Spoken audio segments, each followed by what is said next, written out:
I have somebody that I know, like they're my friend, and Yes. they're into a lot of crime, like stories, but like they're true stories. And they listen to it a lot. Is that a sin to be listening to that? Like, even if it's like very small amounts, like, is that like a sin? I like that, even if it's a small amount. I'm very glad you said that. This is a bottle of water, nice, clean, vitamin-enriched water. If I dropped one drop of arsenic into this, just one drop, would you drink it? You would? No. But it's just one drop. Now, how many sins did Adam commit before he was thrown out of the garden? One. I mean, how many fruits did he eat? Well, maybe one. Maybe part of one. What Adam did was not monstrous in our sense of the word monstrous. He did not rob a bank. It wasn't suicide or genocide or infanticide or whatever, patricide or matricide, or he just did what vegetarians do. He consumed a fruit and was thrown out of the garden. So when my lovely sister says, even though it's just a little bit, that's all the devil needs. Let me tell you something. Do you know why the Bible consistently tells us, thou shalt love the Lord thy God with all thy heart, and with all thy soul, and with all thy mind, and with all thy strength? Why? Because for God to save you, listen to me carefully, he needs all of you. To destroy you, the devil just needs a little piece. Are you not with me? It's my fault. To save you, God needs all of you. To destroy you, Satan just needs a piece of you.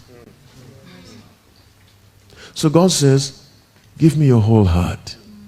Thou shalt love the Lord thy God with all thy heart, all thy soul, all thy mind, all thy strength, all thy might. That's what we do not do. And so we have a lot of decent people on the way to hell. Look at what they were doing in the days of Lot.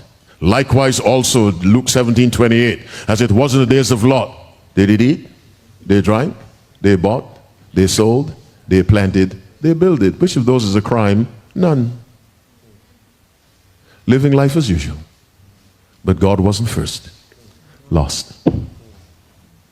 Most people who are lost will be decent people, for whom Christ was not numero uno. Are you following me?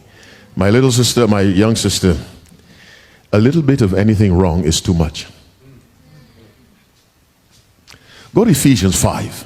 Let me show you something exactly in line. I'm so glad you asked that question. Go to Ephesians 5. Someone else come to the mic with the King James Version. Ephesians 5. Be therefore followers of God as dear children, and walk in love, as Christ also hath loved us and given himself for us, an offering and a sweet smelling. Okay, good. Read from verse 2 of read 3 of Ephesians 5. Listen carefully. But fornication and uncleanness or covetousness. Carefully now. Let it not be once named among you. That's become not once. Because once is too often. Thank you very much. Child Guidance, page 200, paragraph 2. That which we do once, we are more apt to do again. That's a psychological principle. But you turn that around for the good news. If you resist once, it's easy to resist the second time.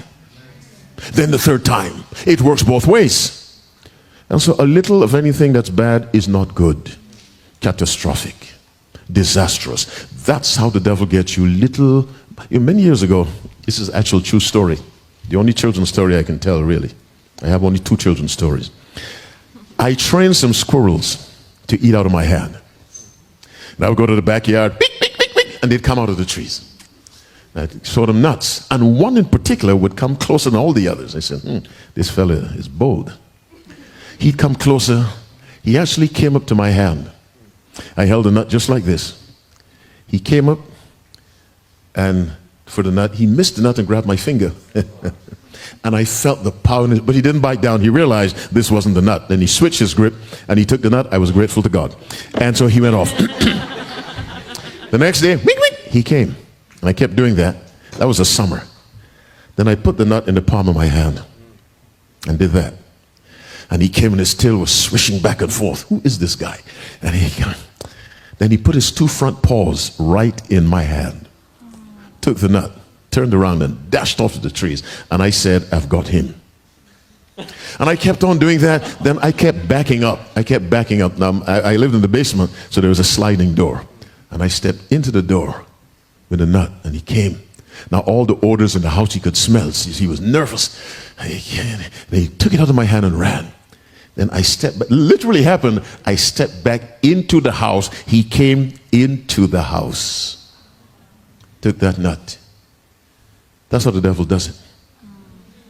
It's never overnight. One step, one step, one step, one step. Before you know it, you look back, you say, wait a minute, how did I get this far? You got that far one step at a time, a little at a time. But reverse that. That's how we grow in grace. One step at a time. One step. So let's focus on that.